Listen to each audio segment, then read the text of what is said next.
morning. Hi, everybody. Welcome to the Columbus Region Logistics Council Women in Logistics program. My name is Sarah Hoagland with Schneider Downs, a presenting partner of the CRLC's event series. Every year, the CRLC hosts a Women in Logistics program in an effort to further connect and uplift the women who work in the logistics and manufacturing sectors of our Columbus community. We've had some great conversations transpire from previous Women in Logistics events, and we are excited to carry that momentum forward here today. We're in for a great program, and on behalf of Schneider Downs, I'm honored to be kicking it off. I would like to take a minute to tell you a little more about myself and our firm. I'm a manager with the Schneider Downs tax practice, and I am proud that our firm is committed to hiring, retaining, and inspiring women to reach their highest potential. To support this mission, we have an internal SD Focus on Women committee, and I can personally say, through my involvement with this committee, I found an amazing sponsor within our firm who has provided so much support and advice in my own leadership growth. For those who are unfamiliar, Schneider Downs is a full-service accounting and business advisory firm serving a diverse range of entities in public and private sectors, from small, closely held businesses to large, publicly traded companies. Within our firm, Schneider Downs Transportation and Logistics Industry Group provides business advisory services to our wide range of transportation and logistics clients, from local carriers to national enterprises. Specific to our transportation logistics industry focus, we have over 50 years of experience providing traditional accounting, financial reporting, and tax services to many companies in this space. In addition, through the 80 service offerings that Schneider Downs business units offer, we can provide technology, wealth management, due diligence, valuations, and numerous other forward-thinking business solutions. If anyone has questions about Schneider Downs or how we might be able to add value to your organization, feel free to discuss with any of us here today. There's a few of us sitting over at that back table over there. So thank you for joining us and for your support of the Columbus Region Logistics Council. I'd now like to welcome Abby Fela from Ease Logistics.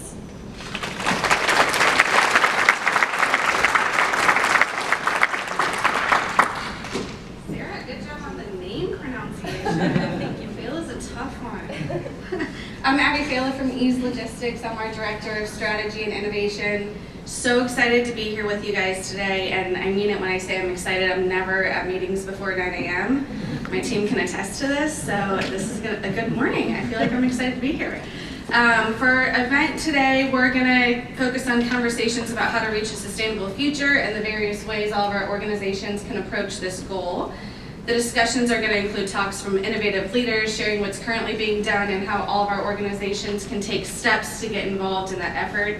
I was going to take a couple minutes to tell you guys about Ease, but looking around the room, we're all in the industry, so I don't think I need to tell anyone what we do.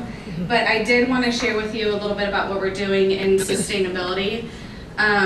We're really focused on how to be more innovative, eco-friendly, impactful, and socially conscious. I feel like this is one of those areas where we can all work together, right? I'm a firm believer of a rising tide lifts all boats, and while we're all in the same industry, what's good for one of us is good for all of us. So I'm going to tell you just a little bit about what we're doing. In the innovation team, we run everything through 4 pillars. So safety, community, efficiency, and sustainability. Everything goes through that lens when we're making decisions for our business, and we're really proud of that. A couple of ways that we're doing that. So we work with our customers to responsibly repurpose OS&D freight. We all like to say it doesn't happen, but there's days when we just happen to have OS&D, right? So how can we get that into communities? How can we recycle that? If it's food, we go through that hierarchy chain, so we feed people, animals, compost in that order, right? The hierarchy chain. We work to reduce emissions and waste, not only through smart freight routing and working with Safeway carriers, but we're currently testing AV and EV technology. I think we all know we are probably years away from actually seeing that change our industry, but we want to be at the forefront, so we're working with strategic partners to make sure that we're testing that technology now. We use 100% recycled cardboard in our warehouse. We don't just box everything in that recycled cardboard. When things come into our warehouse, we recycle it, a company picks it up, takes it away, they pay us to pick it up, they take it away, they make it into new boxes, and we buy it back from them. So it's a really good chain. We're constantly looking for new ways to improve. On our innovation side, we've partnered with a 3D printing company to start talking about digital warehousing, different ways we can change our industry. So at EASE, we look for not just what we can do with our trucks to reduce emissions and to make a more sustainable future, but we look for adjacent companies to figure out what are other people doing that's really smart and how can we apply that to our industry, and we're really proud of that. So there's all sorts of wonderful reasons to become more sustainable. Mostly we just want to be part of a cleaner, healthier world. So any ideas? I love talking at events like this about what other people are doing and how we can work together to create more sustainability, have good impacts on our communities. So along with all of you, I'm excited to be here and learn how we can be doing more. So I'm looking forward to our speakers today. I'd now like to welcome Jeremy Banta. I saw him sitting right there, Assistant Professor of Supply Chain Management right here at Columbus State, to kick us off.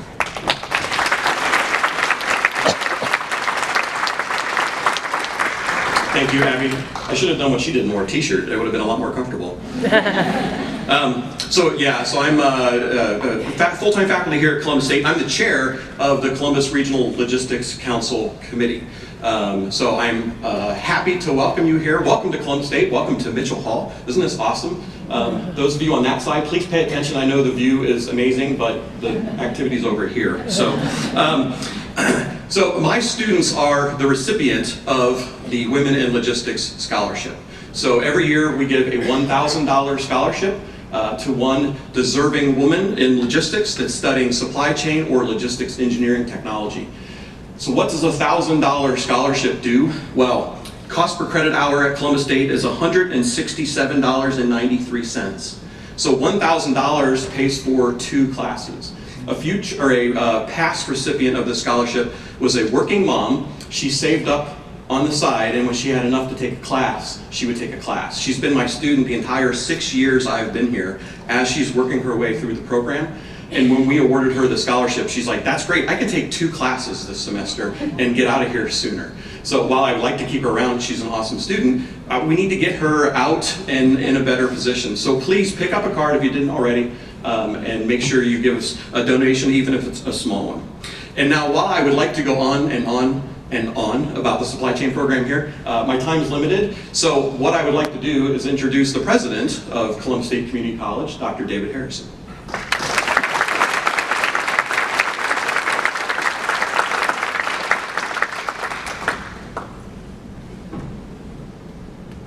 Thank you, Jeremy. I'm going to be really brief, but this is a great room, and we love having you here today. We're really glad that that you've chosen to come here for this conversation. One of the pandemic practices we've adopted at Columbus State is to start every meeting with gratitude, and that's really my purpose here today. I want to thank you for, first of all, everything that your industry has done in the last couple of years to keep us moving. The disruption that you all have led us through has been pretty incredible, and I really appreciate that. Grateful for your focus on sustainability. It's something that we really need to rally around as a society, and your leadership in that regard is much appreciated. And I really want to thank you for the scholarship support. As Jeremy said, our students, many of them lead complicated lives. A lot of them have family responsibilities, almost all of them are working. $1,000 makes a huge difference, and the ability to be there when students like Jeremy's just described makes all the difference in the world. So thanks for what you're doing. Please consider us your shoulder-to-shoulder partners through this, and we look forward to working with you going forward. Thanks very much. Thank you, Jeremy. Thank you, sir. And because we're in Mitchell Hall, home of the hospitality program, I'd like to ask Josh Wickham to come up and just say a few words. He is the chair of the School of Hospitality Management and Culinary Arts, and this is, I guess you could say, this is his building.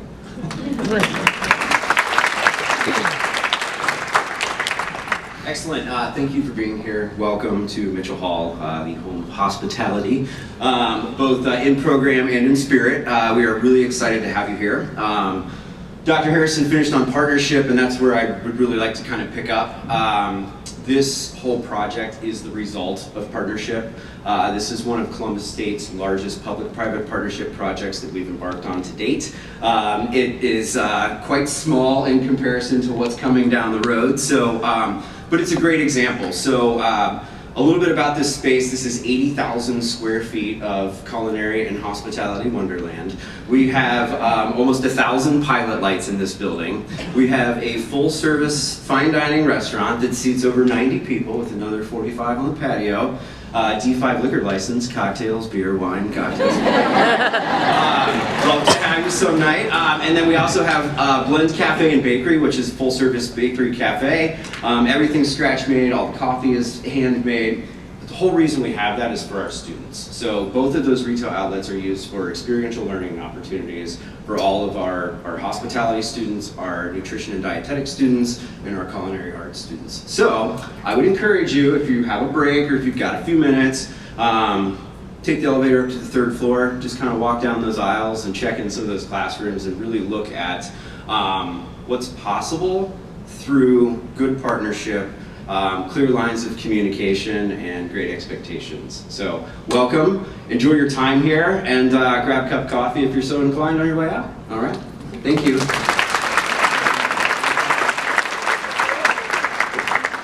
Yeah, and the food in the restaurant is really good, as is the coffee. So let's get on with the show. So I would like to introduce my friend Kelly Fuller, who is going to kick off the program and introduce our speakers. And she bought my coffee this morning, so let's have a big round of applause.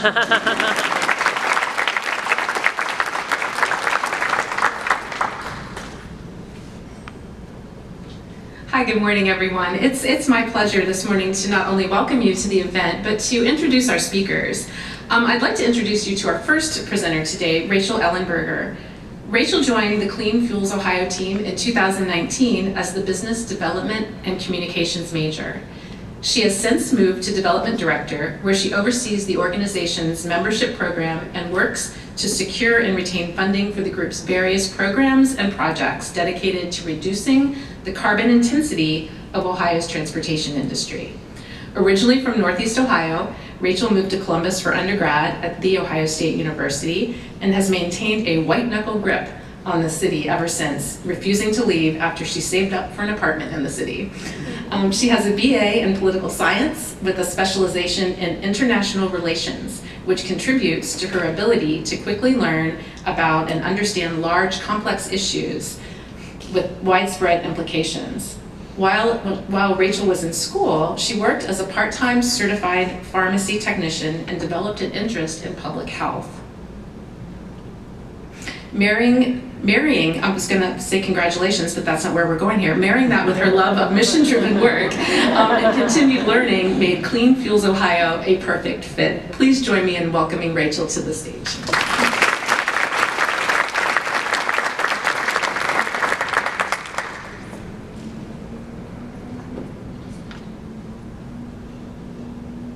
Alrighty. Well, good morning, everybody.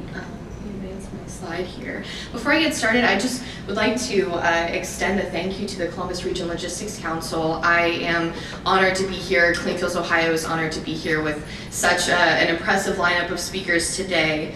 We have been at this for about 20 years now, and while we've been doing this for 20 years, our mission is now becoming dinner table conversation, which is really exciting because people are now interested in how companies are working to reduce their emissions. So this leaves space for us in sustainability conversations like these.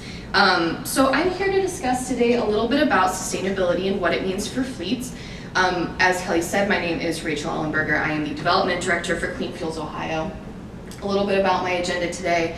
I'd like to talk to you guys about who Clean Fuels Ohio is, why reducing emissions matter, the different fuel and technology options that are available, as well as where you can get started and some resources that you can learn more.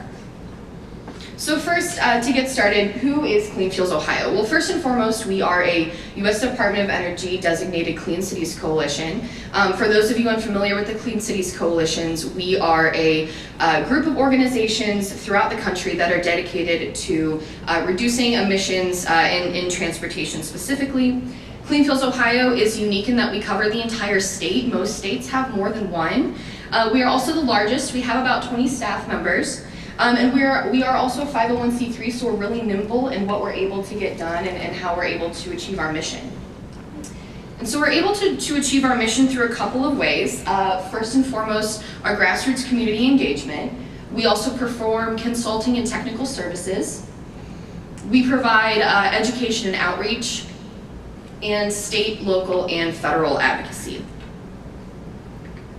So today I really want to dig into why reducing emissions matter, and that can be boiled down to a couple of different reasons. I want to talk today about the environmental impact, the health impact, and the economic impact. So the numbers are pretty stark. In 2020, transportation was the largest emitter of greenhouse gases in the United States at a whopping 27%.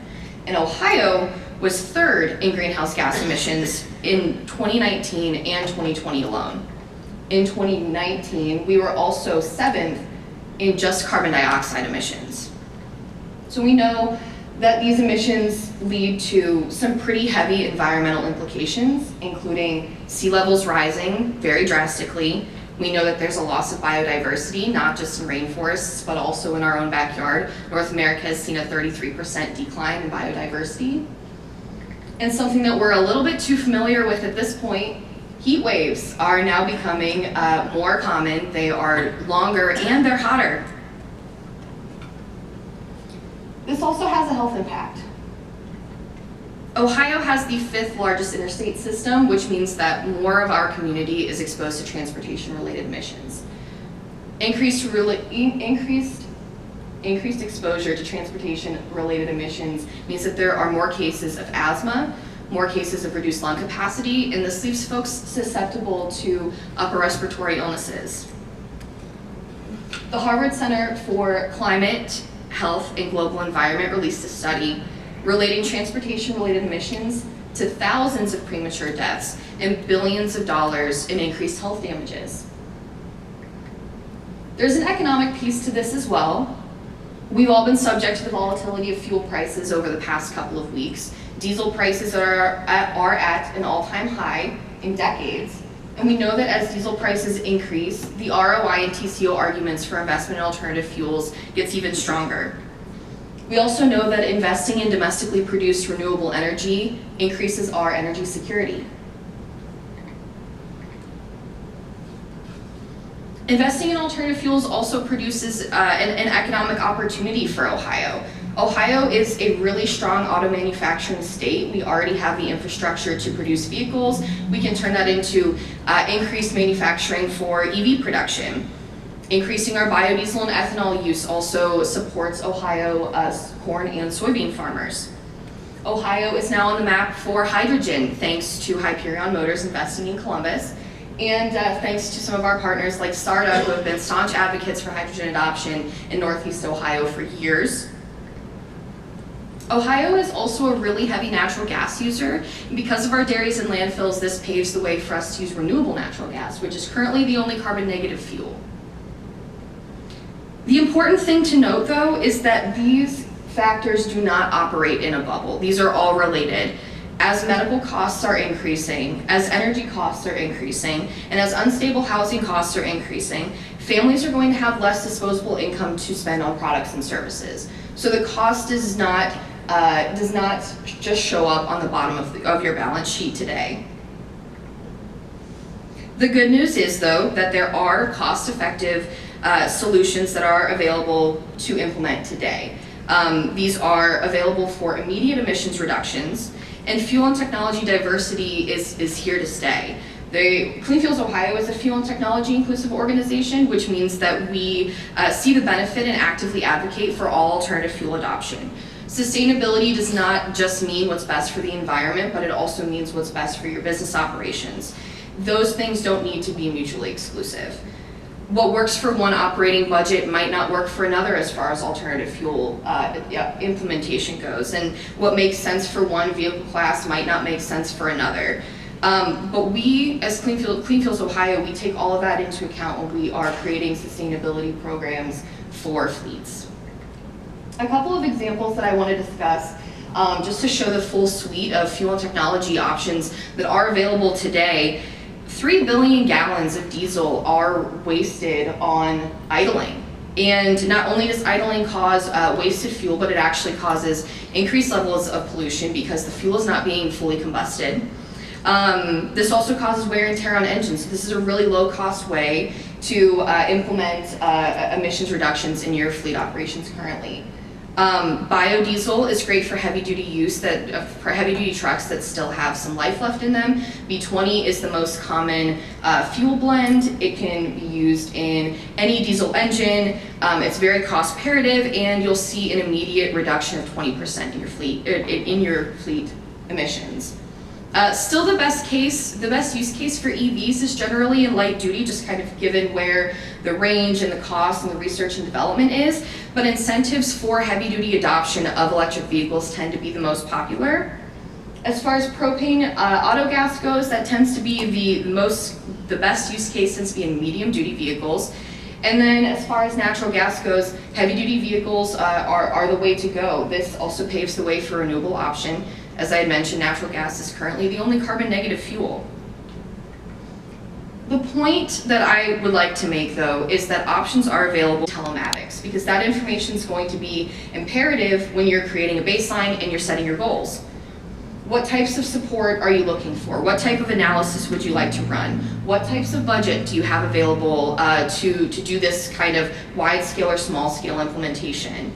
What other states do you operate in outside of Ohio? I might be a little bit biased, but Clean Cities Coalitions tend to be a pretty effective partner. There is a directory of Clean Cities coordinators online, but if you aren't able to find who you need to chat with, come and find me, because chances are I know them personally. It's a pretty small community.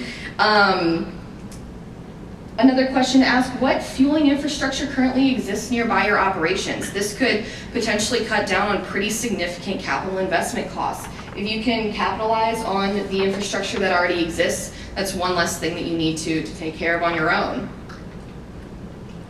And last but not least, obviously connecting up with your local chambers like this is a great place to meet people. It's a great place to have conversations and to get the ball rolling on these projects. So the last thing that I want to leave you guys with today is a couple of resources to learn more. For those of you not familiar with Drive Ohio, it was an initiative of ODOT created by an executive order. They are a great resource to help us understand what the current state of alternative fuels are in Ohio. They have a couple of different resources. The Alt Fuel dashboard on their website is great at tracking alternative fuel vehicle registration trends throughout the state. They have their 2020 annual report, which provides some information on urban and rural electrification efforts, as well as smart logistics and smart mobility corridors. And the last resource from Drive Ohio is their 2020 electric vehicle charging study, which we co-authored. But this is a comprehensive look at the state of charging infrastructure throughout Ohio. Another great partner of ours is NACFE, which is the North American Council for Freight Efficiency. NACFE is an unbiased resource for all things alternative fuel in the freight industry. Their site has fuel confidence reports, they have guidance reports, they have thought leadership pieces. This past year, they ran a Run on Less electric campaign, which features representatives from a couple of different market segments who have adopted battery electric heavy-duty vehicles. And the last resource that I want to highlight is GNA, which is Gladstein, Neandros & Associates. They're a consulting firm out of California that released a report called The State of Sustainable Fleets. And this is a fuel and technology inclusive report that covers the major takeaways and trends of alt fuel adoption. Their 2021 report includes mini guides for super in-depth detail on the various trends of all of the alternative fuels. They talk about the trends, they talk about costs, they talk about project timelines, and much more. And so with that, I will leave you guys with my contact information here today.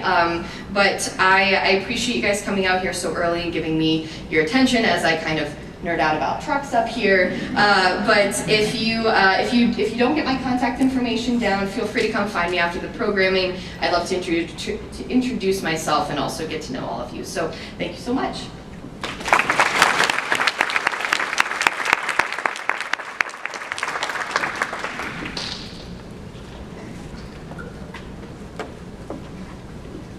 Thank you, Rachel. Before I introduce our next speaker, I did want to remind everyone that we do have these cards outside at the registration desk so that you too can help support the scholarship initiative for women in logistics that Jeremy described at the beginning of the conversation.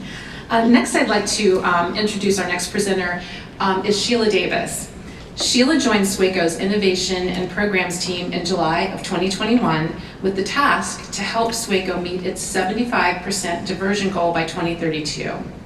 She helps businesses implement recycling programs, reach zero waste and zero landfill initiatives, and support businesses on their quest to build sustainable recycling programs. She has a degree in sport management from Bowling Green State University, a long history of working in manufacturing, printing, and IT as a business development manager, and gained a solid understanding of the waste industry, in which she spent 5 years at Kimball Companies. This background allows her to bring a variety of knowledge and expertise to SWACO and to relate with business leaders who want to implement recycling programs that work. Please join me in welcoming Sheila.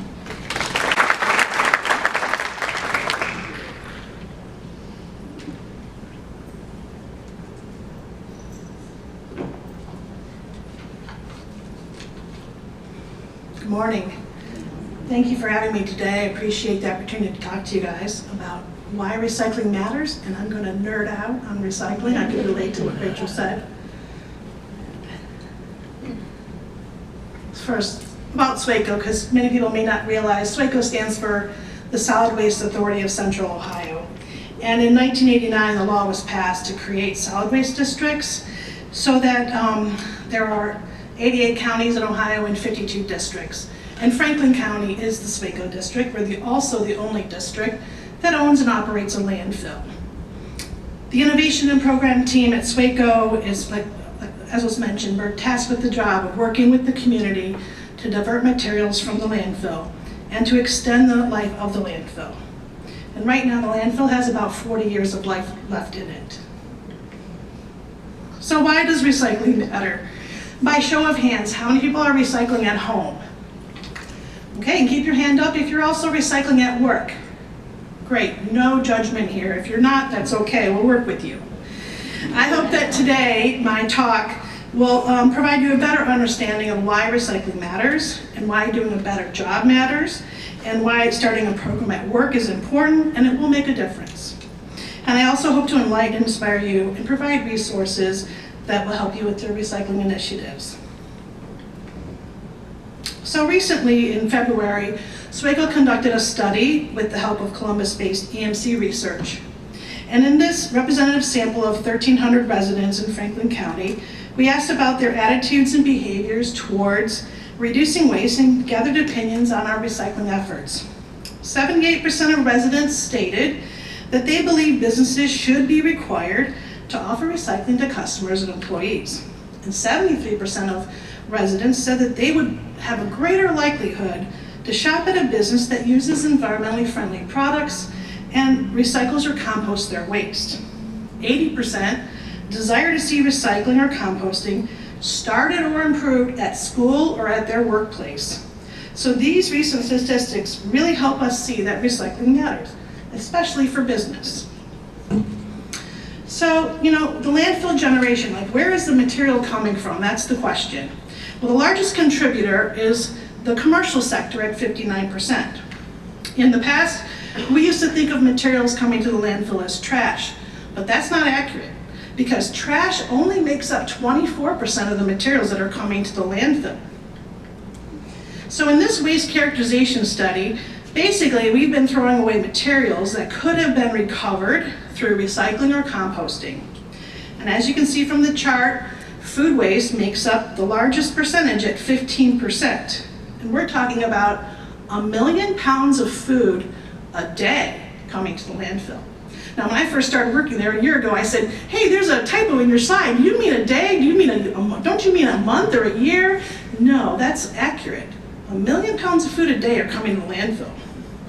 So I encourage you to visit SaveMoreThanFood.org to learn more about food waste and what you can do to be part of a solution.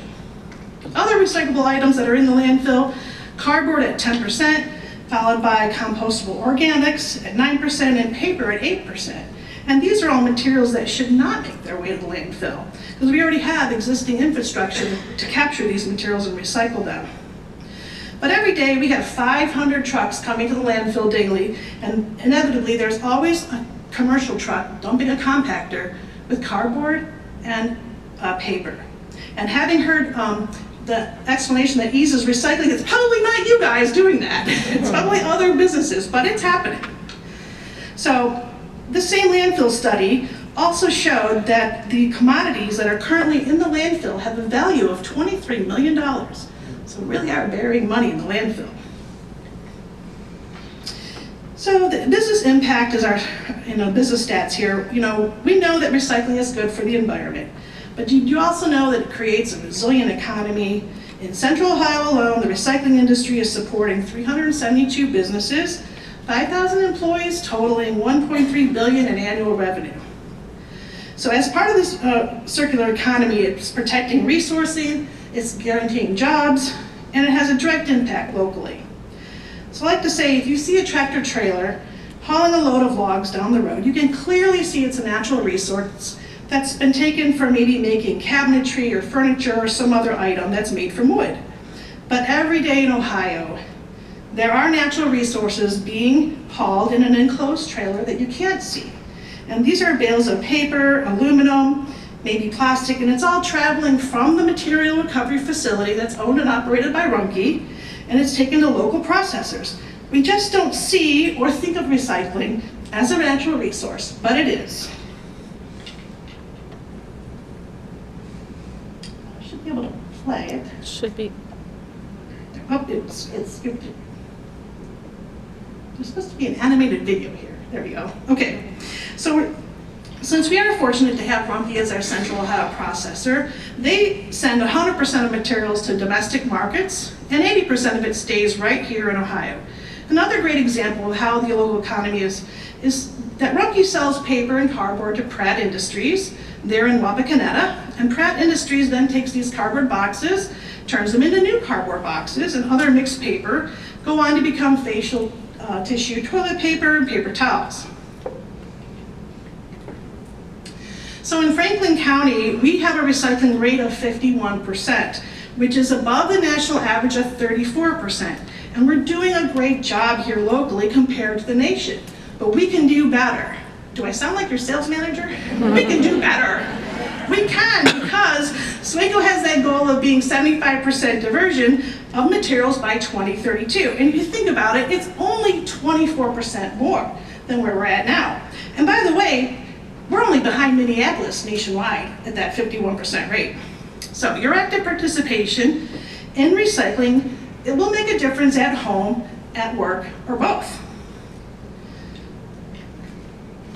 So I'm responsible for the Business Recycling Champions program. To say I have built the train tracks and the train would be an accurate statement. So this program is coming out this fall. SWACO has business tools and resources that are designed to make it easy for a local business to develop and implement a recycling program. The Champions program provides this financial assistance in 3 areas: indoor containers, signage, and service startup support. You can earn up to $2,000 across all 3 containers simply by completing what we call the SWACO process. So the program will be live eventually here on swaco.org, because every great battle plan doesn't have a change. You'll be able to enroll online, and your business will be completing a recycling plan and an audit tool to submit. And once those components are reviewed, then we evaluate that, we decide if you're worthy of these financial incentives. We want to make it easy for businesses to do their part in the diversion of recyclable materials. And as always, the assistance is free, you just have to ask. I have some additional resources here because there are a lot of things on the swaco.org site that you may not be aware of. And we want to help the community to recycle at home, at work, or even at events. And I invite you to take some time to investigate what SWACO offers and take advantage of the tools that make sustainability easier for all. And I want to bring your attention to recycleright.org. That's the site that SWACO maintains, so if you never know what to do with something, you can go there, you can look for that item, and we give you solutions of where to take it or how to recycle it or reuse it. I hope that the presentation today that I provided enough information that you can consider being a recycling champion to help you implement programs at work. And then just like that story of the starfish, the man that was picking up the starfish on the beach and tossing them in one at a time, and someone was like, why are you doing that? You're not making a big difference to all these starfish. But really in recycling, when you pick up that and you do one thing, you are making a difference. And what you do matters. Thank you. Thank you, Sheila. Joining us next is Tia Johnson, founder of Fresh Bloom Bins. Fresh Bloom Bins was created to add a fresh new idea to sustainability. As the story so often goes, exposure led to expansion. Tia saw the environmental problems and decided to be a part of the solution. Today, Tia encourages others to increase environmental engagement with education and employment. Health hazards related to trash and environmental injustices have caused havoc in so many communities. Tia and her new business and active involvement in environmental organization hopes to achieve environmental justice and quality of life for all.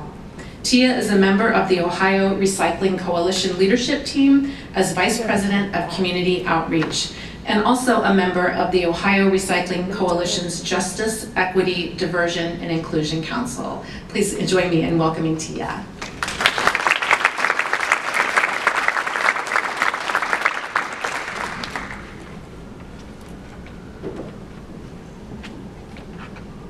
Good morning again, everyone. Thank you so much for allowing me to come out and just chat with you guys today. Is that cool? Let's see here. So, they already got me started. So, I'm Tia Johnson. I own Fresh Bloom Bins, and we clean trash cans.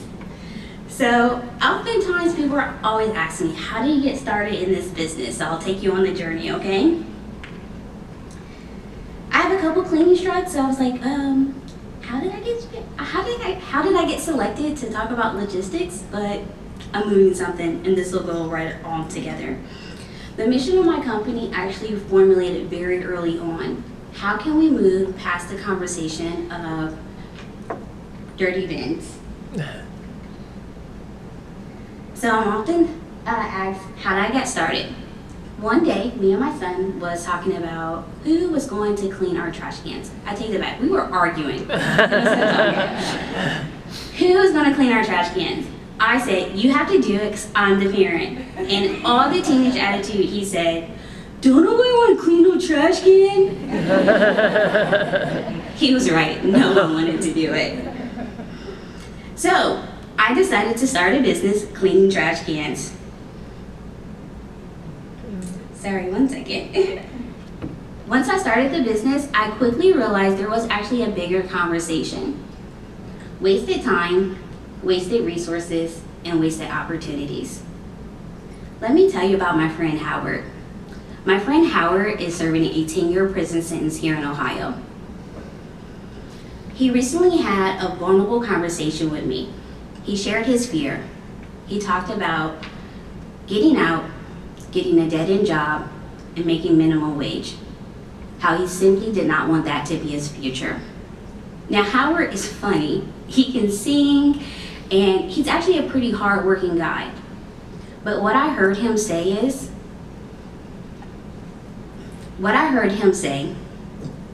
he wanted somebody to see his value.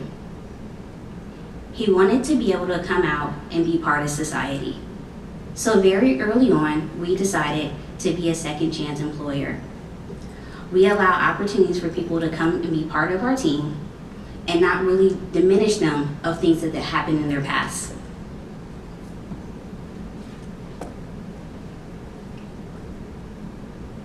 Fresh Bloom Bins is more than just a cool idea. We are really asking and challenging myself and others how we see wasted time, wasted opportunities, and wasted resources. Trash cans are actually an asset. They're often looked at as something that's just getting rid of something.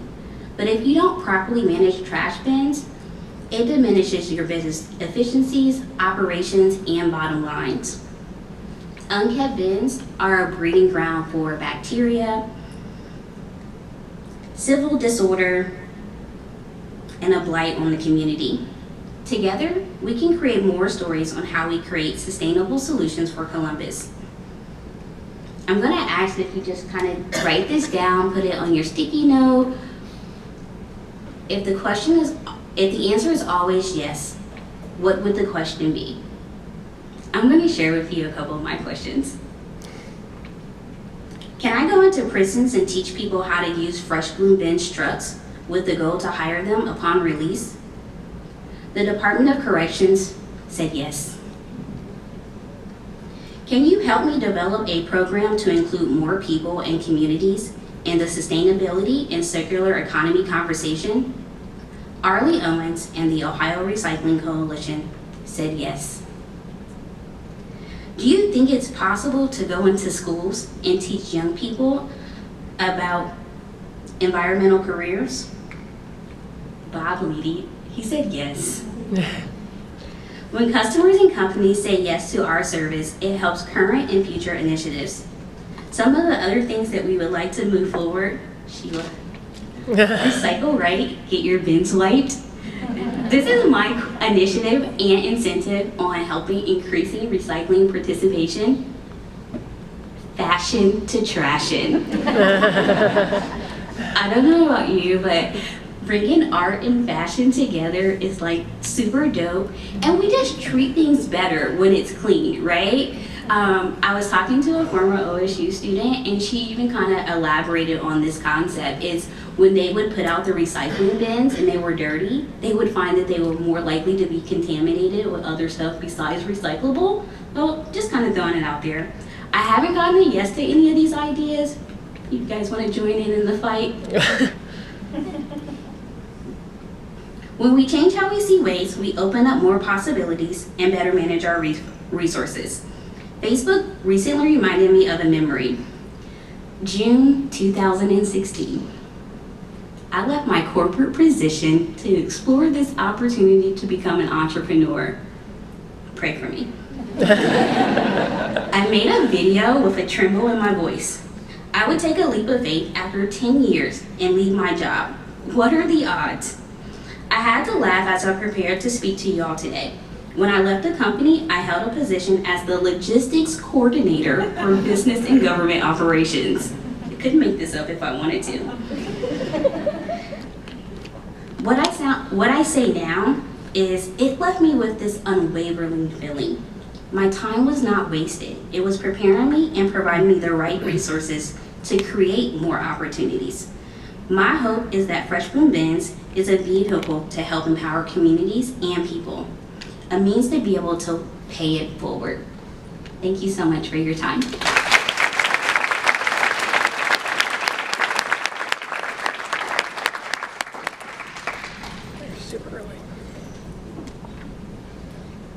Thank you, Tia. Next, I'd like to introduce Amy McCormick. Amy serves as Corporate Affairs Manager for the Kroger Company Columbus Division.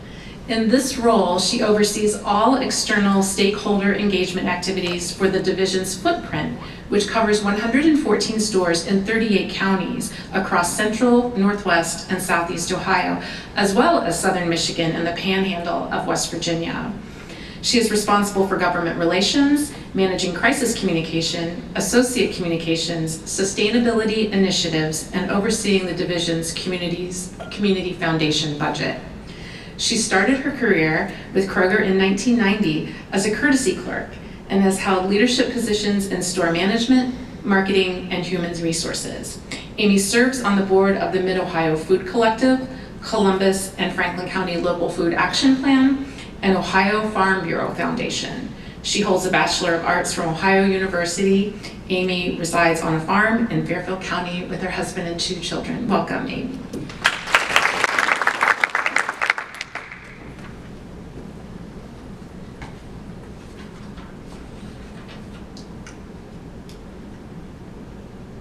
All right, thank you. I struggle just staying in one spot, so I want to be able to make sure you can hear me, so I am going to hold this so I can move around a little bit. I love this picture because, as you heard, I am not just a Kroger associate of 32 years, I am also a farmer. My husband and I farm corn, soybeans, so when I saw clean fuels, yeah, and then my husband conveniently about 2 weeks ago sent me a video at the fuel pump. when he was filling up the semi-truck. I was like, I did not need to see that. Right? So lots going on in that window, and I personally am very vested in a sustainable future. So what I want to do is talk a little bit about what Kroger is doing and why, and then I want to talk about what you can do. I think all of us have kind of shared a little bit, because I think any good presentation, we can all come and tell you what we're doing within our organizations, but what can you do personally? So you'll see on here, zero hunger, zero waste. Why? Well, I've been with the company for a very long time. We are the largest traditional grocery store in the United States. We are the largest grocer in Ohio, proud of that. And we've always done stuff. We've always helped the community and our customers.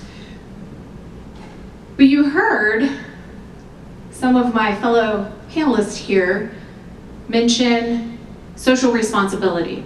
And over the past couple years, consumers, they're taking notice of what organizations are doing, and that's who they want to give their money to.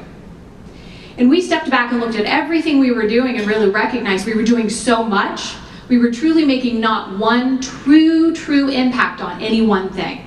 And that birthed Zero Hunger, Zero Waste by Kroger. So what is that? Our mission is to end hunger in our communities by 2025 and remove all waste, including food waste, from our stores also by 2025. Why? I sell food.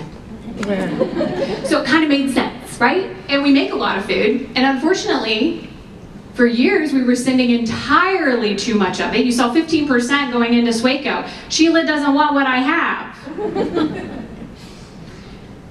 We produce enough food. I won't read that to you. 40% of the food that's produced in the United States goes to waste every day. Let that sink in. 40% of the food that is produced every day in the United States goes to waste. But yet, 1 in 9 Americans go to bed hungry. Here in Ohio, it's 1 in 5. And if this doesn't tick you off, 1 in 4 children go to bed hungry in my backyard. If we were to capture just a third of that, you can read the slide. Hence, zero hunger, zero waste. Make sense? So I'm going to share a little bit about some things we're doing. I could take you through a journey. We could be here all day. If anyone wants to connect with me later, we can hang out. I can tell you all kinds of stuff we're doing. So I'm just going to highlight a few things. You'll see some avocados in the corner. How many people like avocados? I do too. Innovation is huge in this space. So we work with a company called Apeel, A-P-E-E-L, and it is a food coating that goes on perishable products to elongate the freshness of that product. And that's just one example. If you buy avocados from Kroger, you don't know that, maybe. But we work with Apeel, and that is on that product, and we hope that it lasts longer once you take it home. You'll see our Roundup. We're a huge philanthropic company. So we bring our consumers along on the journey. You can round up at any register and self-checkout. And all of the funds go to organizations who apply for funding, and they have to be in that zero hunger, zero waste window throughout the US. We'll talk a little bit more about plastics. You'll see our little plastic container, but I want to talk about apples.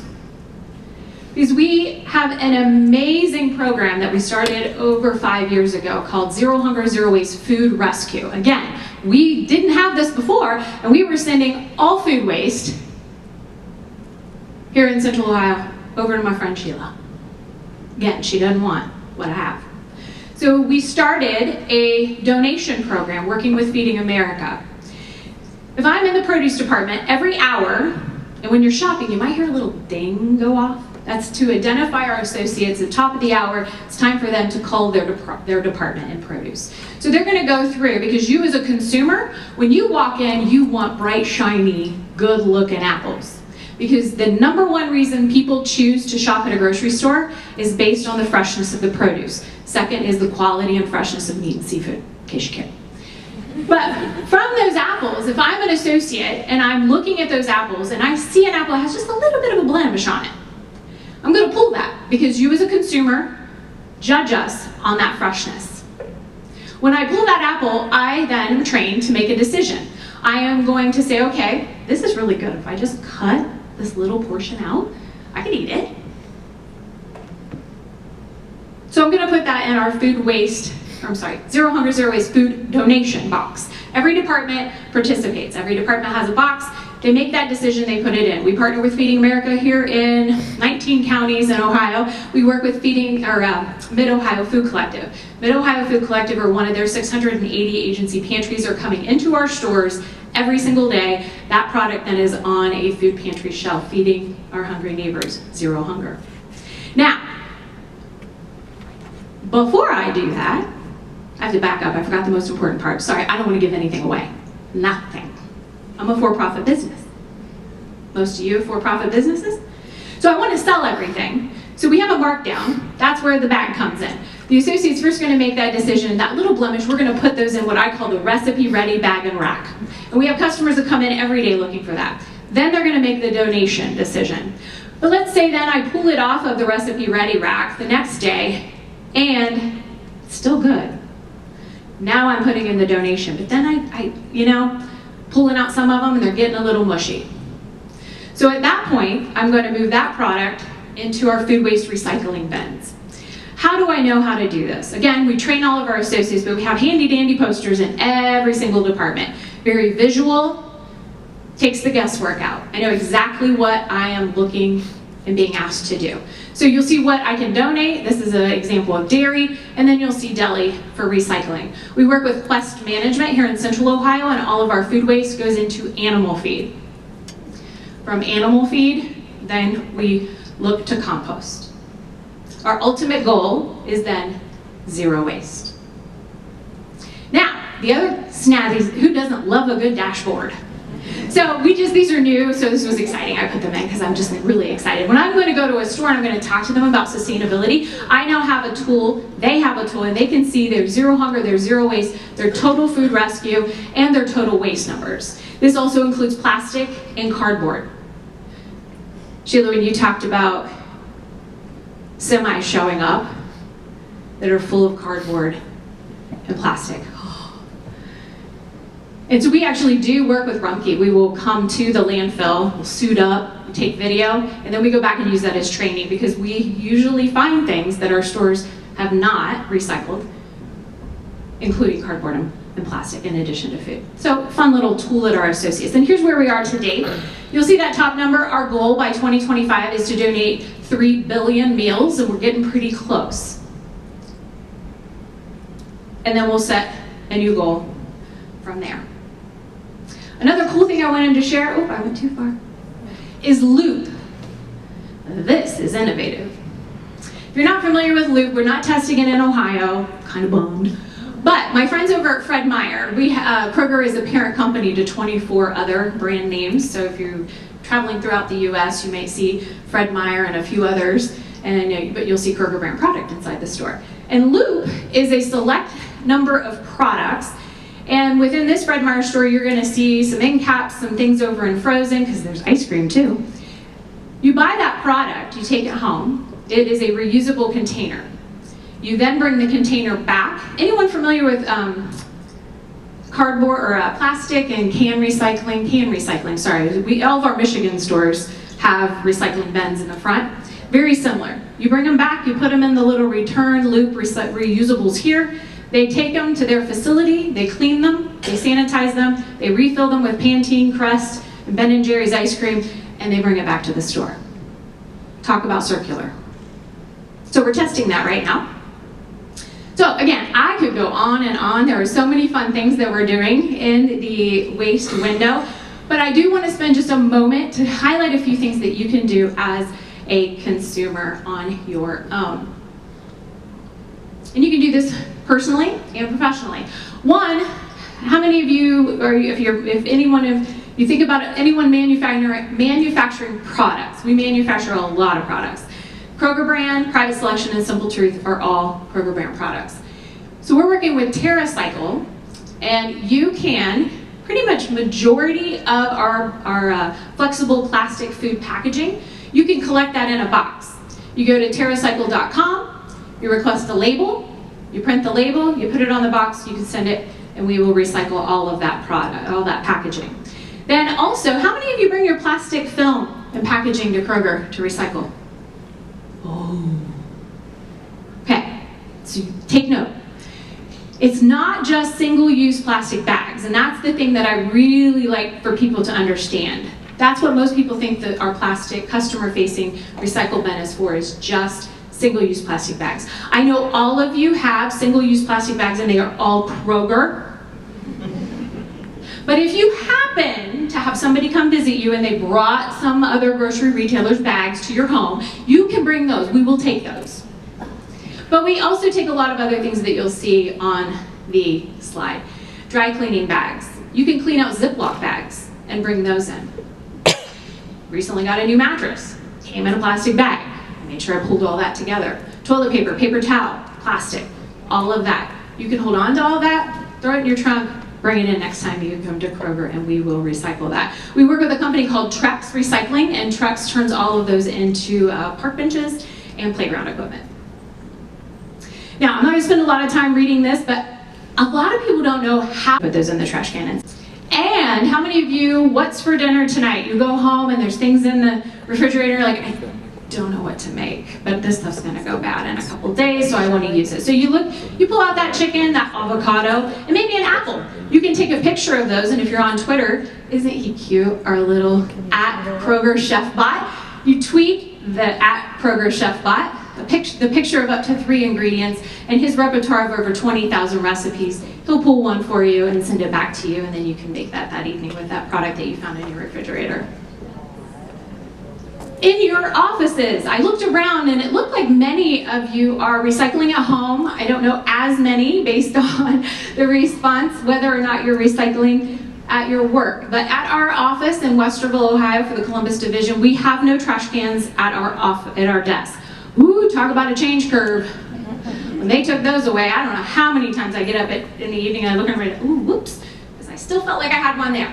But we took away everyone's trash can, and now we have 2 to 3, depending on the floor, recycle areas or trash areas, and then we make decisions on whether we're putting it in compost, recycle, or true trash. And we have to constantly be educating and training folks as they're coming on board. So I just bring that up. If it's something you're interested in, you saw there's actually some funds available through SWACO. There will be. So I encourage you to look at that. We simply just bought some cans, and then we started working with Go Zero and Rumpke, and they manage that for us. So I thank you for letting me share some tips, me share what we do within the Kroger company. Again, we do a lot of other things. And I would align with all of my fellow panelists here.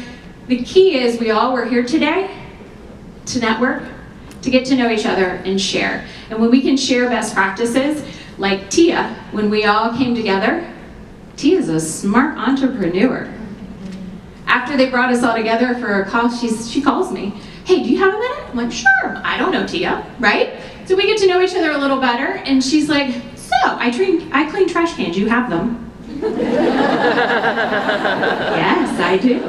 So again, that's what today is about, networking, and Tia now is talking with our operations team and seeing how maybe locally we would be able to utilize her services. So I appreciate all of you and your time and attention, and I look forward to being able to talk with you today. Thanks.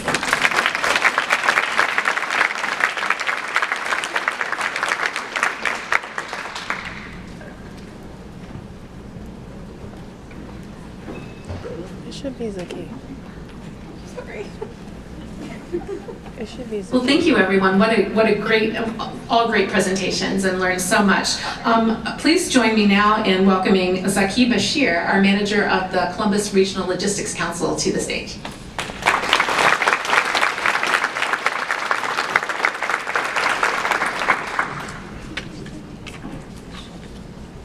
Good morning, everyone. Thank you again for joining us. Before I close this out, I did want to leave a minute or so. If anyone had a question, I have a portable mic here. There's one in the back just in case. If anybody has a question, we can take a minute with our speakers. Of course, there will be time for networking afterwards. Okay, thank you. So just to close this out, I again want to say thank you for joining us. Thank you to the speakers. And as Jeremy mentioned, the scholarship donation does go really far for those students that receive that scholarship. So no matter the donation, no matter how large or how small, we do appreciate that as we continue to grow that effort of the Women in Logistics Scholarship. I also want to take a minute to mention our upcoming event in September, a supply chain event. We've decided to transform our retail summit into more of a supply chain conversation, because as you notice, retailers and supply chain have a lot to do with each other, but in this group in particular, it makes a lot of sense to have that supply chain conversation incorporated. So please stay tuned for more updates about that event coming later this year. With that, I would like to bring our CEO and President, Don DePero, up to close us out for today. Thank you, Zaki. And how about another round of applause for all of our great presenters? Look outstanding. Absolutely wonderful and so informative. I am Don DePero. I'm your President and CEO of the Columbus Chamber of Commerce. The Columbus Region Logistics Council is part of our Chamber of Commerce, and we're thrilled. And thanks to Zaki and Jeremy Banta, who chairs our Columbus Region Logistics Council. Thank you so very much. This does support our CRLC and our Women in Logistics Scholarship Fund. We do have a 501c3 charitable foundation, and the donations go to our scholarship fund via our foundation, which is a charitable foundation. Really would like to thank our presenting sponsors, without whom we couldn't put on such a great event. Schneider Downs and Ease Logistics for their support. Thank you to our leader partners, Reveal and Right Pat Credit Union. Our venue partner, of course, this beautiful Mitchell Hall here at Columbus State Community College. Zaki stole a little of my thunder, but I want to tell you about that event because it is going to, we hope, over the next several years, be developed into a major logistics summit for our region. It's called Supply Chain Evolution. Supply Chain Evolution. It's September 8th, and it's right kitty corner to this building. It's in the Center for Workforce Development here at Columbus State. And after attending this event, you're going to get an email with a code. And if you use that code, you're going to receive a 10% discount on your ticket for Supply Chain Evolution. I can't thank all of you enough for being here. We actually oversold this event, so we sweated it out a little bit. We had more attendees than we had seats, but it was just so informative and so great. And we are a logistics, supply chain, and distribution hub in Central Ohio. So I want to thank all of you for your hard work and what you do every day. I come from a family of truck drivers, so this is all very near and dear to my heart. Thanks, have a wonderful day. We brought you a Chamber of Commerce day too, weather-wise. And we'll see you all again really soon. Have a great day.